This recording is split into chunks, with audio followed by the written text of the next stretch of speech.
Welcome back to Use It or Lose It, where I help you keep food out of the landfill and get every penny out of your food dollar. Well, today is a grand experiment. So, for starters, I found lurking in the back of my fridge a spaghetti squash, and it was kind of wet, wrinkly. I don't even know how to describe what was going on with it, but it definitely had to go. And so, because I wasn't quite sure what the interior condition was, instead of my usual method of in the microwave, I did it in the oven. Well, I kind of overcooked it, and it's a bit like mush, not too spaghetti-like. So, not great as a pasta substitute. And also, I bought a giant bag of kale. Despite my best efforts, I seem to only use a small amount at a time.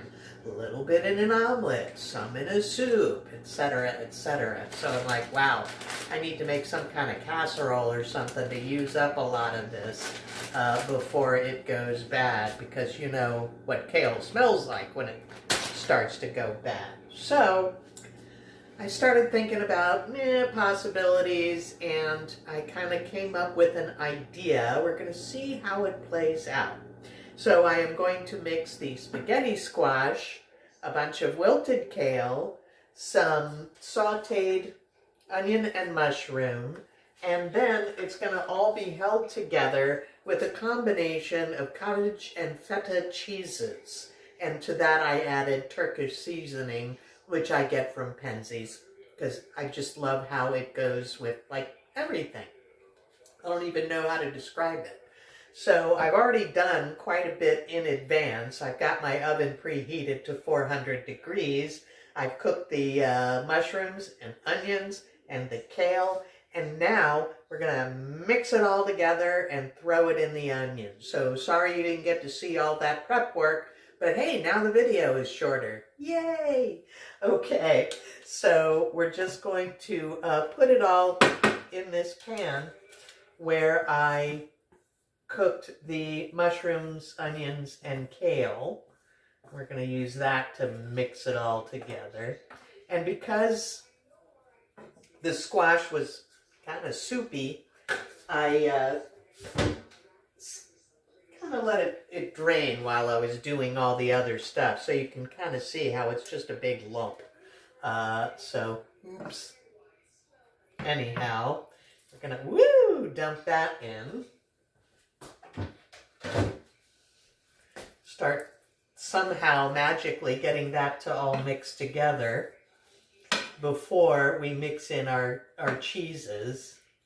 This will also give me an idea. It's like, maybe I need some more kale. I was, you know how it is with kale. You don't want to overdo it. I think this might be the proper tool instead of this. I don't know what it is, but this seems to do a better job with this kind of mixing stringy stuff. Actually, it's kind of looking like a pretty good ratio. I was just guessing.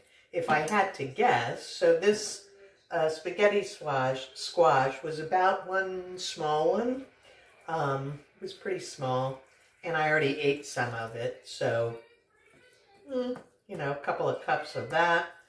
Probably about 4 cups of kale, and it's looking like that's a pretty good ratio of kale to squash. Still lots of green, but you can still see the squash. Kind of get that incorporated. All right, and now we're going to add this interesting combination of cottage cheese and feta. This is kind of a riff on a recipe I found online, but I'm definitely making it my own, which is the great thing about recipes. It's like, you know what? It's, not stamped in granite. You can kind of futz around with it. So, in you go. So this is probably I'd say maybe a cup, 3/4 of a cup maybe, of cottage cheese and a big glob of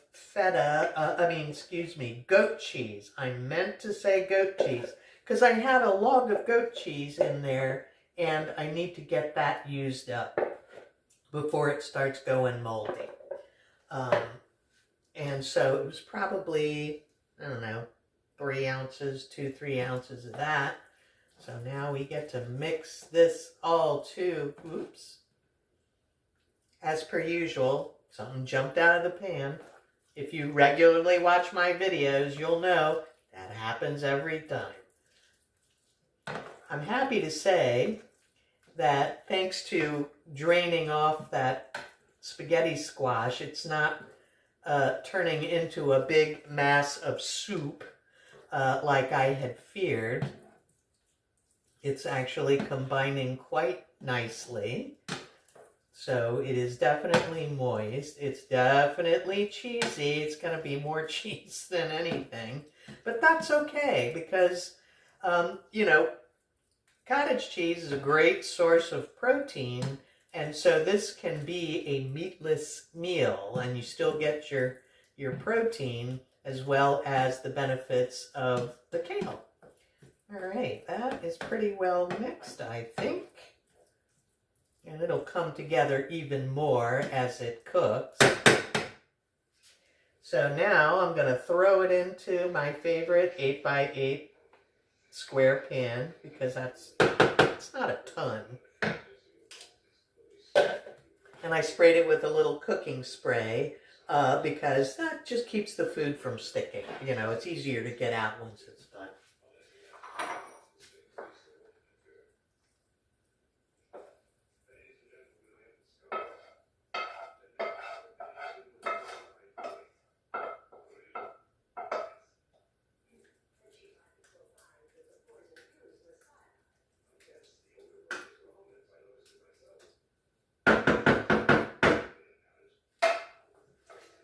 Okay, and of course I salted and peppered as well as the Turkish seasoning. And now we're just going to hit the top with a little mozzarella because, hey, why have only 2 cheeses when you can have 3? Woo!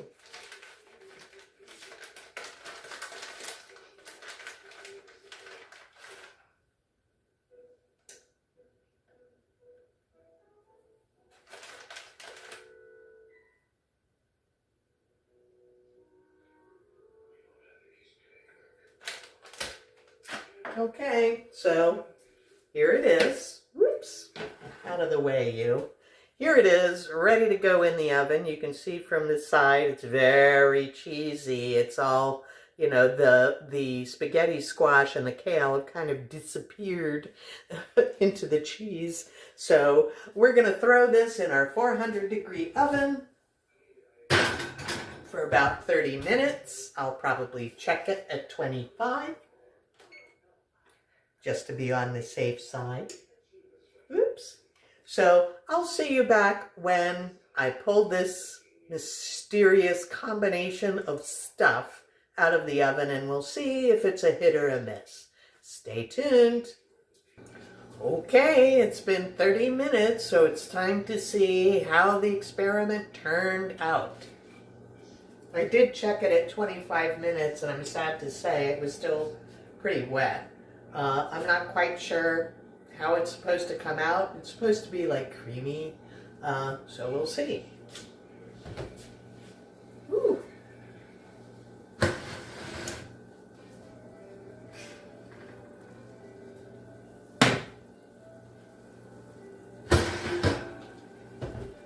I will say it smells really good. So here is our finished product. So you can see the mozzarella on top is browned a bit in spots, which is great. But you can also see it's still kind of wet. That will come together a bit as it cools, but not as bad as I thought it might be. I was worried it was going to be super soupy, but not so much. So let's just take a little taste.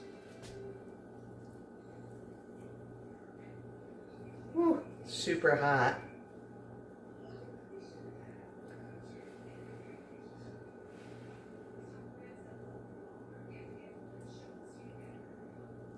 Wow. The experiment is a success. It's alive! It's super creamy. I probably could have backed off a little bit on the cottage cheese, but I get the tang of the goat cheese, the Turkish seasoning, look it up, penzies.com. The kale is nice and tender, and the spaghetti squash is kind of holding it all together. So all in all, thumbs up. So the moral of the story is, when you have what seems like a bunch of random stuff you need to get rid of, think about a casserole, because that's a great way to use up a lot of stuff. And the real trick with casseroles is the binder. So in this case, we used cottage cheese and goat cheese to kind of make the creamy sauce. Forget about canned cream of mushroom soup. I mean, we have moved beyond that, okay? But, you know, other options for holding vegetables or casseroles together, you can mix Greek yogurt and egg. That also creates like a creamy binder. Thin it with a little white wine, something like that. You can use any vegetables here. If you don't have kale, hey, use broccoli or green beans or whatever you have. So that's it for today, and I'll see you next time. Bye.